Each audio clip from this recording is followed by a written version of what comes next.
করেছেন?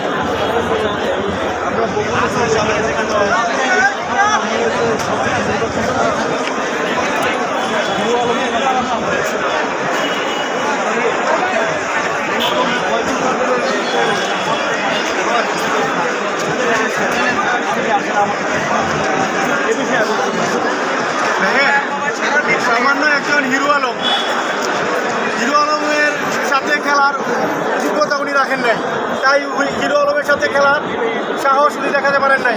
তাই উনি বলছেন যে আমি হিরো আলমকে বলি নাই, আমি ফখরুল ইসলাম আলমগীর সাহেবের কথা উত্তর দিয়েছি। উনি ওবায়দুল কাদেরের সাথে চ্যালেঞ্জ গ্রহণ করতে পারে নাই, এটা ওনার ব্যর্থতা।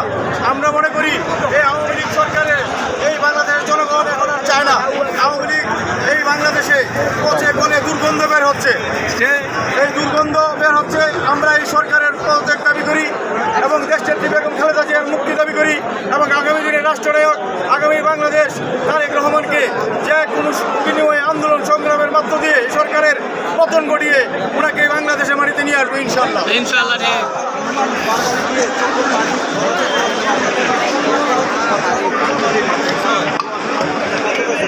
এটা ওনারা পাগল হয়ে গেছে, ওনারা ভালো আছেন যারা এই বাংলাদেশের মেগা প্রকল্পের নামে মেগা দুর্নীতি করে লক্ষ লক্ষ কোটি টাকা বিদেশে পাচার করেছেন।